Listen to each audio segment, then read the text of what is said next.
We've also had some big tech companies adopting the Carbon Aware SDK, which has been great, including Microsoft and NTT Data, to shift some of those high workloads like training machine learning models to a different time in the day, potentially even a different location. So yeah, it was really great to see the Carbon Aware SDK being talked about at Decarb. Hello and welcome to Environment Variables, brought to you by the Green Software Foundation. In each episode, we discuss the latest news and events surrounding green software. On our show, you can expect candid conversations with top experts in their field who have a passion for how to reduce the greenhouse gas emissions of software. I'm your host, Asim Hussain. Welcome to this episode of Environment Variables. I'm your host, Chris Skipper, and in this episode, we will be doing a recap of the recent Decarbonize Software 2023 event with the Green Software Foundation's Community Project Manager, Adam Jackson, and Sophie Trinder, Senior Technical Project Manager and relative new face at the GSF. Hello, Adam and Sophie, and welcome to Environment Variables. Hi, Chris. It's great to be back. Hi, Chris. Great. So before we dive into the meat of this podcast, for our listeners who don't know you, could you please introduce yourself? And let's start with Adam, seeing as you are a well-seasoned veteran now of Environment Variables.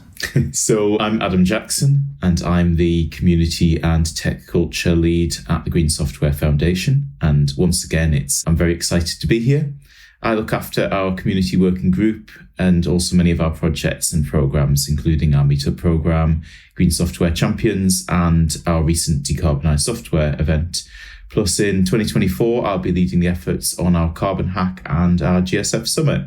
Great, thank you. And Sophie? Yes, hi, I'm Sophie Trinder. I'm the Senior Technical Project Manager at the Green Software Foundation. Excited to be here. Recently, I've been focusing on the tooling pillar of the Green Software Foundation's three-pillar strategy, known as the theory of change.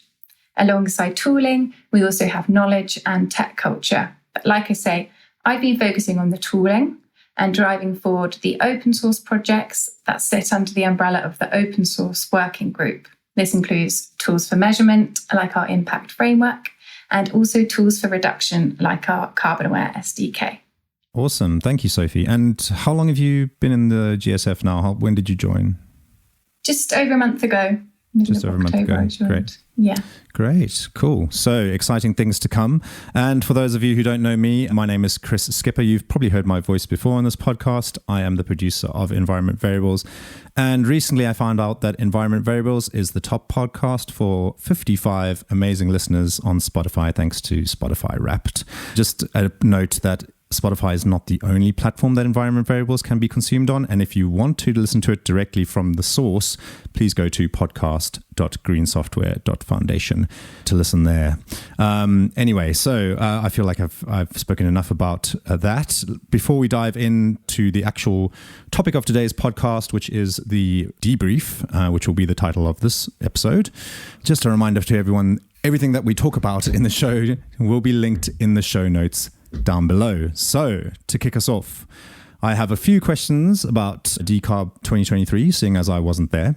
We'll be going in sort of a tit for tat. That's a wrong phrase. I'll be asking one question to each of you at a time, which you've kindly delegated out to each other. So my first question is, Decarbonize Software 2023 was an overwhelming success in the eyes of the Green Software Foundation. Let's start with some statistics, seeing as we've been talking about statistics just in my little intro there. How many people attended and how many talks were there? Did it meet the goals of the GSF's intentions with this event? Adam.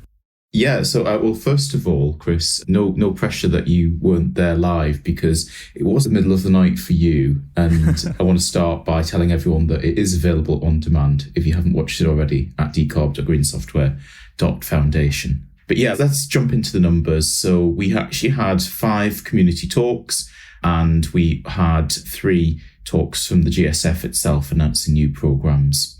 And yeah, I think we had a really brilliant event. We had over 2,500 viewers and almost 400 live questions and comments.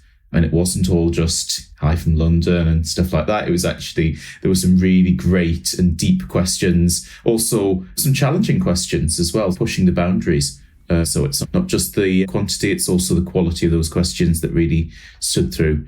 But what's really important to me is that we didn't just connect with folks who are already members of the GSF, but actually brought in lots of new folks from the community. And they're the folks who'll tell their friends and colleagues about green software, as well as getting involved in our open source projects in the future. So yeah, excited about how we did number-wise, but also excited about the type of people that we met along the way. Wow, amazing. So yeah, I didn't expect to hear that statistic of that many questions. That's really great. And hopefully, I know that a few of those questions were answered live on stream. Obviously, there wasn't time to answer all of them, but hopefully there will be a source for people to go to. I know there's talk of there being a document or an article to do with questions. Yeah, I think it's actually published. Okay. And we'll put that in the notes, but there's an article where we pick up on some of the main question themes. Yeah, it's tricky, isn't it? You want to get in all of these different community stories, and we're really careful to get a good balance of different stories from across green software. And then we've had 5 minutes for Q&A, and really you can only ever get into 2 or 3 questions. And Sophie and Namrata and I were there in the background trying to answer as many questions as we could in the live chat, and Asim was there as well.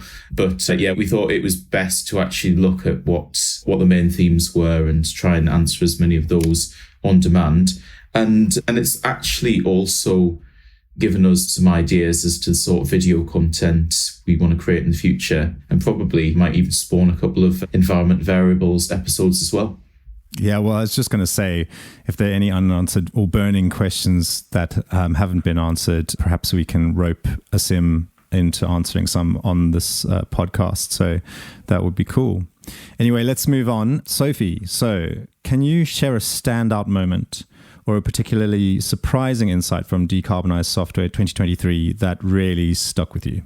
Oh, it's so hard to pick just one. But yes, if I have to, one interesting insight that stuck with me, and actually that gives me optimism, is from a talk given by Diana Ditromova, Managing Director and Partner at BCGX, and Charlotte Dego, CEO and Founder at CO2AI. So to give a little context for those who may not have joined us at our Decarb event, Diana and Charlotte shared some of the key findings from their joint carbon emissions report, which is called Why Some Companies Are Ahead in the Race to Net Zero. So this report is a survey incorporating feedback from 1,850 organizations across 23 countries. And they estimate that all of the sort of organizations represents about 40% of global emissions. So we're looking at a good representation of global emissions here. And one interesting insight for me that stood out was that 40% of those surveyed estimated an annual financial benefit of at least $100 million for meeting emissions reduction targets. And so often at the GSF, we hear the question, what's the business advantage associated with making greener choices when building software? And I think that this stat gives a really interesting insight that helps form that answer. It's interesting that you mention that talk in particular. I'm hoping to get them together for an episode of Environment Variables to talk about that in particular, that study. That's incredible, that reach that they have of 40%. I think that's the one thing that's been covered a lot on, at least on Environment Variables, and my engagement with the Green Software Foundation is just having the sheer amount of data is sometimes, it was probably the biggest issue out there with any sort of measurement to do with carbon emissions, and software in particular. If you haven't seen the Decarb 2023 video, you should go back and check that talk, because I think it's only about 10-15 minutes long, so it won't take a lot of time out of your day if you want to have a look at it. So yeah, we're really hoping to actually make all of that content available in bite-sized chunks as well, so that people can find that on demand. And one thing I like as well, just to add on what Sophie said, is that from that talk was beyond just green software itself, but it was also how can you use software to further sustainable outcomes. So that's another thing that we don't directly cover every day at the Green Software Foundation, but a lot of our members and our community are really interested in. Yeah, and it goes to show also the diversity of just how big the community's become in the last sort of 2 years, just because of the existence of the Green Software Foundation. It's attracted people outside of the software industry, which is fantastic. And I'm sure this probably echoes what Adam is fighting for, is we want people from all walks of life to join the cause and come and talk and just increase the dialogue around it. So that's fantastic. Anyway, so let's move on. I'll pitch this question to you, Adam. Given the emphasis on measurement at Decarb 2023, what's one common misconception about carbon emissions measurement in software that was debunked or clarified during the event? It's a really good question, Chris. It's actually quite a challenging question as well. So one of the biggest misconceptions that I see is from people that are coming new to the GSF, is that it's been easy to do measurement at all. It really isn't. Measurement isn't easy today. It's about to get easier. We're definitely on a journey. But it's important to look at the very short history of measurement. What we have today is some amazing standards, such as the Software Carbon Intensity, or SEI standard, which actually has been submitted to ISO. Hopefully we'll get an approval and see that in the catalogue very soon. But we're still super early days in producing tools that can actually do the measurement for us. And it's been very manual working out.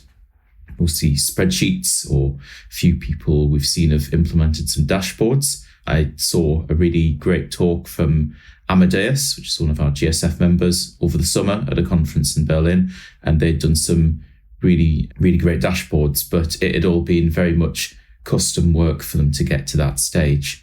And yeah, what is great to see is, particularly this year, we're actually seeing a lot of effort put in to measurement and visualization. And if I bring it back to the Decarb event, we did see a wonderful talk from Yvette and Johan. They're from Code University in Berlin. And they've been building a measurement project. It's really focused on measuring consumption of energy. So we think about the SCI equation. For anyone that's familiar with that, is the letter E in the equation. If you don't know what the equation is, take the Green Software Practitioner training and it shows you all of that. Anyway, these folks from Berlin, they've actually implemented some visualization to that energy measurement. And it was really great to see, because visualization is hard and not everyone agrees on it. And there was a lot of chat during the event on visualization as well. So, but the important thing is we'll need to see folks like Yvette and Johan, and they'll have to show us what we can do with that visualization. And it's also going to help us build out the capabilities of things like the new impact framework, extending it, show us what's going on as well. Yeah. I just mentioned that data was hard to come by, but yeah, measurement itself obviously is a big challenge. And if you are interested more in the measurement and the struggles of measurement, we actually have a previous episode of Environment Variables with Srini Rakanathan and Naveen Balani with the SIM, talking about all the other attempts that have been made at measuring carbon emissions of software prior to the SEI. So that's a really fascinating episode if you are interested in that. And yeah, it's great that you mentioned visualization as well. I know you love a dashboard, Adam. So that's something you mentioned last time you were on the pod. So I'm just going to bring that up again. Yeah. Actually, one interesting thing is you mentioned data. Obviously, you need data in order to be able to measure, but also the act of measuring puts pressure on others to produce data. And we do hear, and I'm not going to single out any GSF member, but we do hear, why doesn't company X provide this data? And actually, a lot of the time it's because people haven't asked for it yet, or people haven't shown that they have a need for that data. So I really do truly believe that the more we measure, the more data sources will become available. Yeah, absolutely. Good point. Cool. Okay, switching back over to Sophie in this game of question tennis. The next question I have is, we just mentioned the impact framework, and that was obviously the big surprise. That was the big mention that was going to happen at this year's Decarb 2023. So for our listeners who don't know what it is, Sophie, do you mind elaborating, please? Yeah, of course. So yes, you're right. It was the big unveiling of the impact framework in our introduction at Decarb this year. So the impact framework is one of the Green Software Foundation's open source projects. We have been working on it for almost a year now, but it's still in incubation, which is one of the project lifecycle stages. And that basically means it's still evolving, it's still in its exploratory stage. But we did manage to do an alpha release in November ahead of Decarb, which is where we introduced it and showcased it through a live demo of the tool.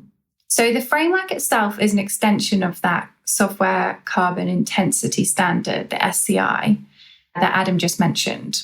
So just to dig a little bit more into what that covers, the SCI is this equation, which is the energy consumption times the emissions factors plus embodied carbon over a functional rate. So this is what we should be measuring when considering negative environmental impacts of software.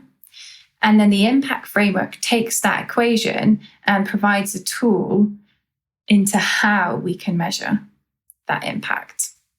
So if we think about some modern applications, they're composed of many smaller pieces of software, which we call components, running on many different environments, for example, private cloud, public cloud, bare metal, we've got mobile, laptops, desktops. Every environment requires a different model for measurement. So the impact framework provides a framework for running all these different models using model plugins to calculate the output of impact through that SCI equation. So right now at the GSF, we've got a standard library of models and a repository of community models. And we envision a future where the number of models just keeps expanding out into the thousands to cover all those different environments. So it is an open source project, like I just mentioned. We're welcoming contributions. In fact, our hackathon, which is happening next February, is impact framework focused. So that's where we're hoping to see lots more of these models get made, but the opportunities is endless that we see in the ways that we'll be able to start improving the measurement of the negative environmental impacts of software. Great. Yeah, that's amazing. And yeah, I love the community focus of it. I think that we talked about the importance of open source in general, and I think everything that the GSF has done has been open source. So the possibilities are endless when we all join in, and I think the hackathon, which we'll talk about a bit later in this podcast as well, next year is going to be phenomenal, especially when there's a bit of incentive behind it. So yeah, it'll be really interesting to see what comes from that. Moving on, let's talk a bit about the practitioners course, the Green Software Foundation's practitioners course, which you mentioned, Adam. This, obviously, that's where you can learn more about the SCI, but it's trained over 50,000 participants in less than a year, which was something huge that was announced also at Decarb 2023. What do you think is driving this surge in interest, and how can more professionals be encouraged to participate? Yeah, I'm just literally opened the stats. 55,000 now. So yeah, doing really well. We need another 5,000 people to do that in the month of December. So we end on a nice round number. And actually, we know that some more people have enrolled as well. So one of the cool things, we've certainly got some people that have started the training, and hopefully they'll come back to it as well. But yeah, it's interesting if we think about Chris's talk. That's Chris Howard from EPAM. EPAM is a GSF member. So his talk at Decarb really showed us how important this knowledge is, and why it's so important for both individuals and also organizations. So I've no doubt that a lot of people do take the practitioner course because they're concerned about what is happening to the planet. And they're worried that we're experiencing our hottest year ever, which was just announced at COP. And they're concerned that software is between 4 and 5% of global carbon emissions. And that's twice that of air travel. But I think there's something more than just an individual concern. I think that concern is becoming more than something that people worry about or campaign about. And actually, it's starting to turn into something that's also becoming a business driver, and a way of individuals distinguishing themselves in the job market, so to speak. So for companies like EPAM, which is a consultancy, they don't just want to develop their staff. They also see the difference it makes to the organization when winning a customer, because their customers are demanding green solutions. And it's also, of course, it's a massive motivator for their employees. They have a fantastic internal community who want to learn these things. But yeah, I'm not surprised we've seen this growth.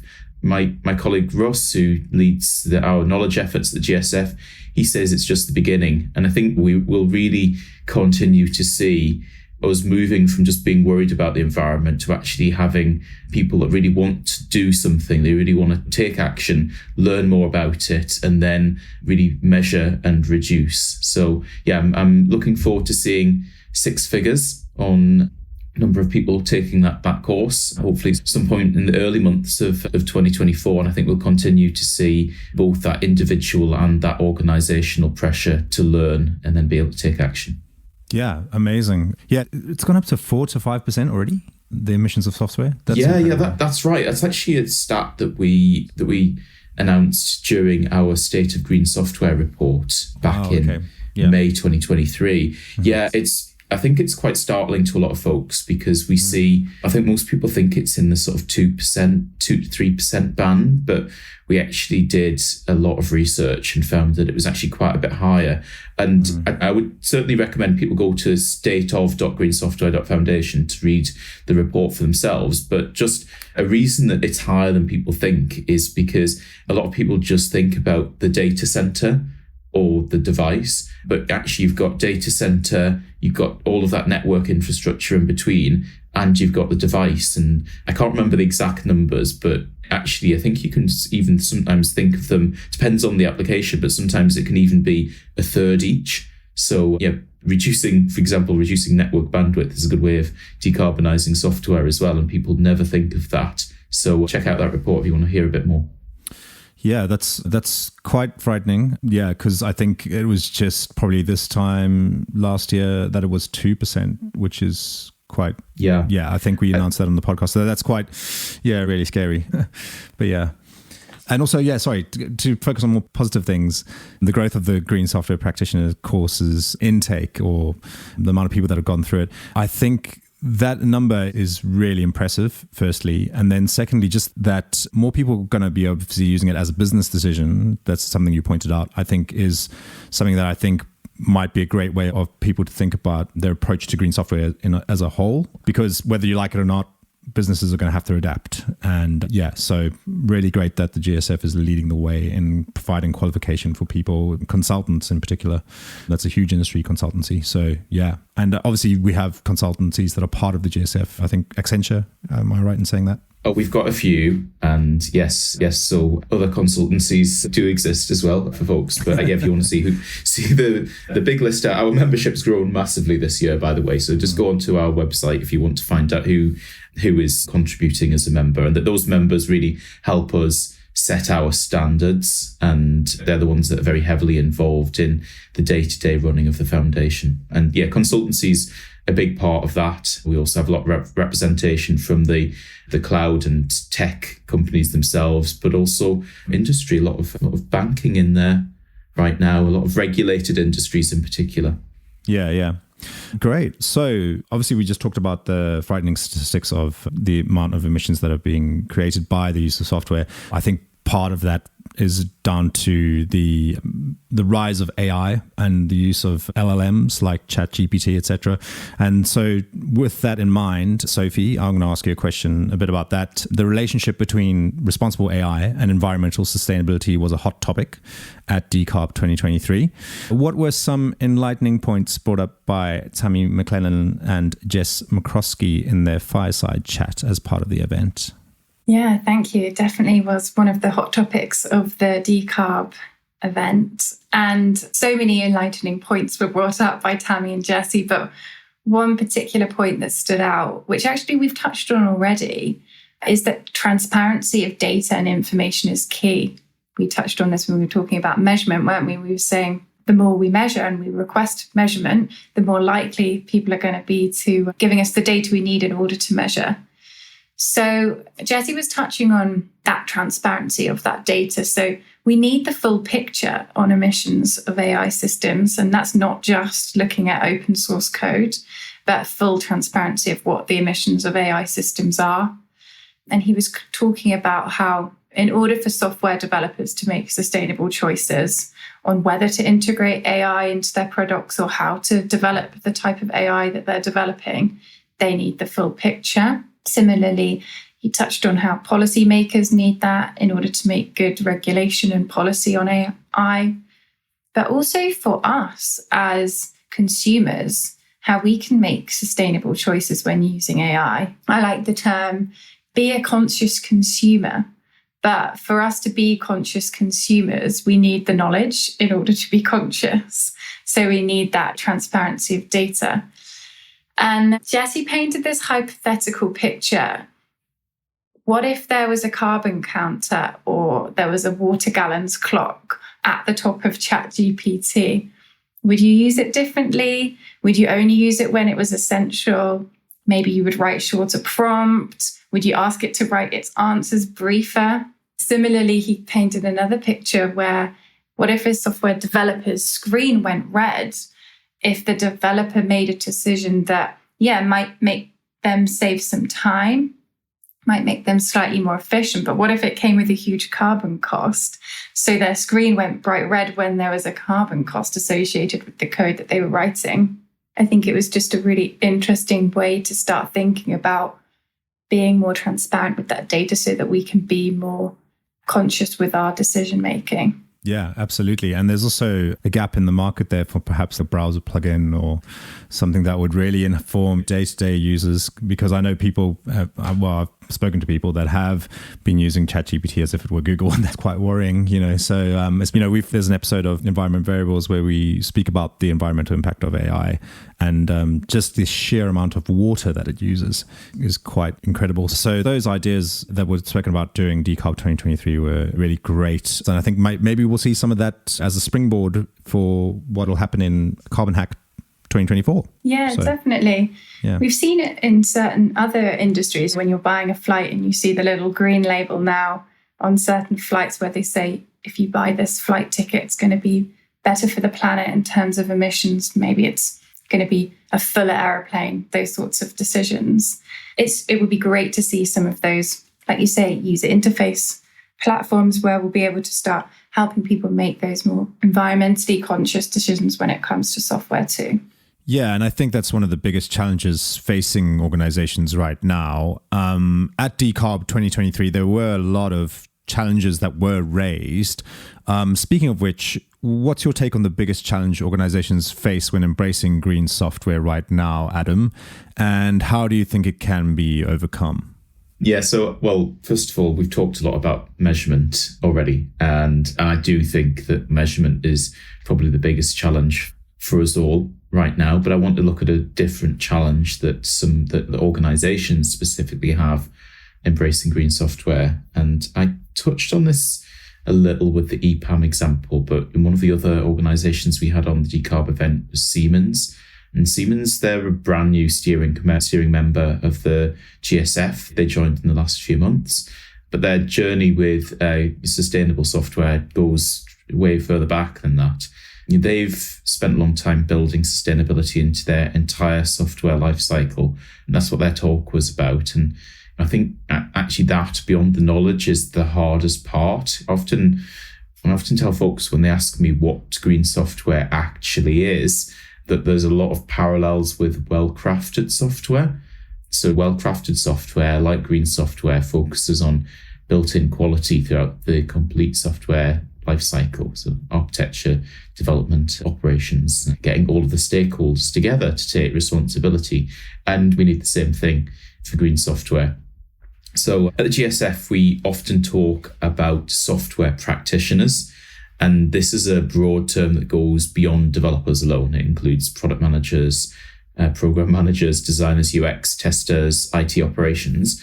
And what takes the time, and GSF does have some materials that can help here, is developing the best practice, the processes, and the learnings that bring all of these people together into a really holistic software lifecycle. And I think that's why we're really keen to get organizations to hear and listen to others, even if they're competitors. What's the best practice that we can all share that's going to deliver green outcomes? And then we also have some materials inside the GSF, such as our patterns catalog, which is like a set of best practices, and people can use that to go beyond just the learning and start thinking about how to integrate it into their organization. So Yeah, a bit of a long answer. It's a bit of an abstract challenge as well, and it's different for every organization. But really thinking about how, if we think of the learn, measure, reduce, that reduce bit, it can be simple for a single product or a single workload. But when you're trying to think about how to get your whole organization on that journey, that takes a bit longer. Yeah, amazing. And also, I think it highlights there's been an immense amount of growth in the last year, just in terms of the amount of news and the amount of events that are happening around green software, which is fantastic. So, Sophie, with that in mind, what are some of the exciting innovations or projects that are making a significant impact that were highlighted at Decarbonize Software 2023? Thank you. Yeah, so another project that was highlighted at Decarb that's been having a significant impact is another one of our open source projects I mentioned earlier, called the Carbon Aware SDK. So we had two of our principal contributors come and talk at Decarb about the SDK. That was Dan Benneter and Vaughan Knight. They gave a fascinating talk into some of the use cases of adopters of the SDK. So for a bit of context for anyone who is new to the Carbon Aware SDK, but also to carbon awareness, that basically means being aware of the carbon intensity of the electricity on the grid and doing more when and where the electricity is cleaner, so less carbon intense, i.e. generated by renewable resources, and doing less when and where the electricity is dirtier. So the Carbon Aware SDK is a web API and command line interface tool that helps assist in building carbon aware software by providing the intelligence of knowing when and where the electricity is cleanest. So you don't need to do all of that work for yourself. There's a tool out there already that can help you work out when and where would be best or cleanest for your consumption. And what was really interesting at Decarb, Dan showed us how he's been adopting the SDK himself at home to successfully reduce his impact by 30%. So he used the Carbon Aware SDK to simulate different hypothetical scenarios. So, for example, he was looking at his big consumption uses, his dishwasher, tumble dryer, those sorts of things, washing machine. And he used the SDK to simulate different scenarios of if he was to shift his consumption. So that's the kind of the when part of the when and where of carbon awareness. When you consume, he was, looking at different scenarios. And he learned that if he time shifted by 7 hours to time where his electricity was cleaner, then a 7-hour shift would be best. So that's what he did in order to reduce his impact by 30%. So it just shows that with the right data, like we were talking before, with the transparency of that data, we've all got the potential to make some significant impacts in our reduction of consumption. And so whilst Dan shared this example of carbon awareness in the home and the small things do add up, we've also had some big tech companies adopting the Carbon Aware SDK, which has been great, including Microsoft and NTT Data, for example, like you mentioned earlier, to shift some of those high workloads like training machine learning models to a different time in the day, potentially even a different location. That's the where part of carbon awareness, when and where, time and location. So it was really great to see the Carbon Aware SDK being talked about at Decarb. It is still growing. We're just about to do a version 1.2 release in a couple of weeks. But again, it's all open source, open to contribution, and definitely would recommend people taking a look and seeing if you could simulate different hypothetical scenarios for your own workloads, be that at home or at work. Awesome. Yeah, I haven't heard that story about Dan using it in his home. That's fantastic. I know we spoke a little bit about how people can make small changes in their own life to do with green software and just being more environmentally friendly as a whole the last time Adam was on the podcast. But with that in mind, Adam, can you tell us a little bit more about how people can use the SDK in their personal life to become more carbon aware?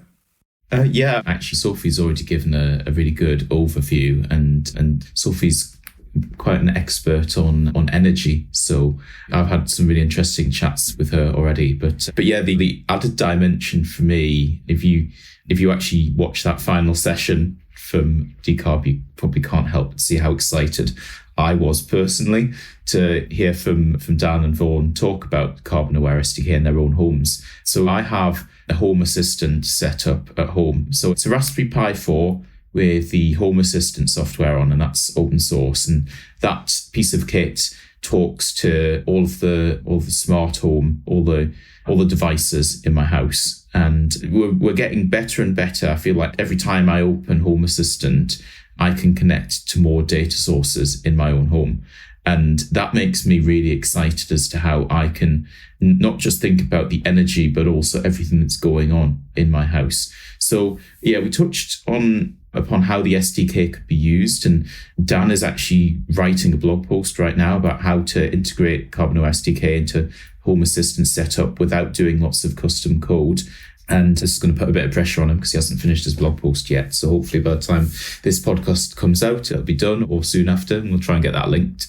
So yeah, I'm excited about this because not only do I want to understand more about my own carbon impact, but I want to combine that with the data that all of the devices in my house provide.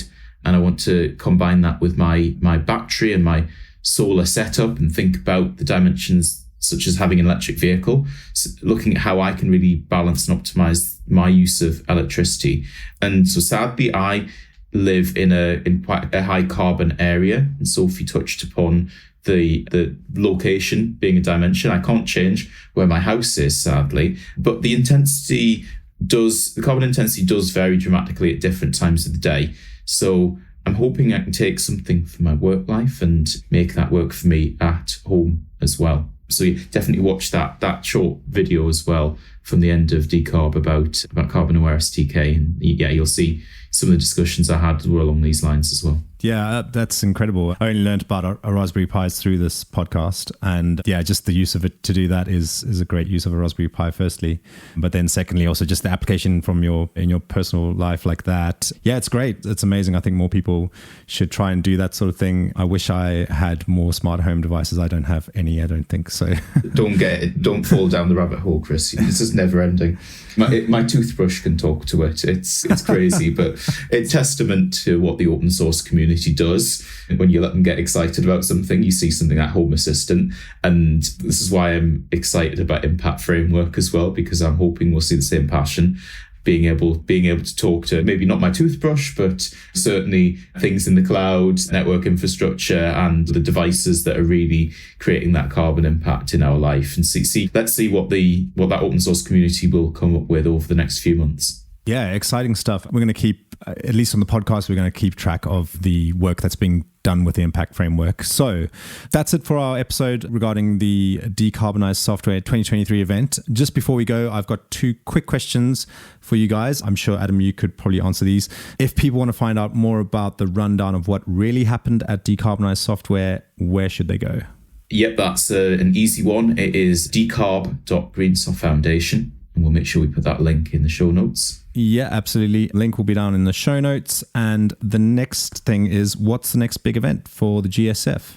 So up next for the GSF, we've got a hackathon in February 2024. So definitely watch this space and watch our newsletter. That hackathon is all going to be centered on the Impact Framework. We're really hoping to see not just carbon emissions being recorded, but also all negative environmental impacts like water, waste. We've said before, the opportunities are endless with measurement. Amazing. And yeah, looking forward to that. And there'll be probably a big announcement about that, hopefully sometime soon.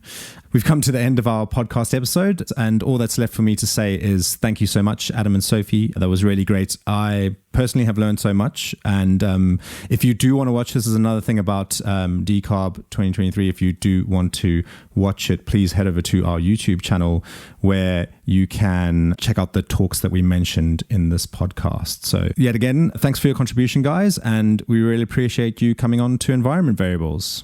Thanks, Chris. Yeah, it was great to come on and talk about the Decarb event, and hopefully you'll have me on again very soon. Yes, thanks, Chris. Thanks for having me. Thanks very much, Sophie. Yes, great. So that's all for this episode of Environment Variables. All the resources for this episode are in the show description below, and you can visit podcast.greensoftware.foundation to listen to more episodes of Environment Variables. See you all in the next episode. Bye for now. Bye. Bye. Hey everyone, thanks for listening. Just a reminder to follow Environment Variables on Apple Podcasts, Spotify, Google Podcasts, or wherever you get your podcasts. And please do leave a rating and review if you like what we're doing. It helps other people discover the show, and of course, we want more listeners. To find out more about the Green Software Foundation, please visit greensoftware.foundation. Thanks again, and see you in the next episode.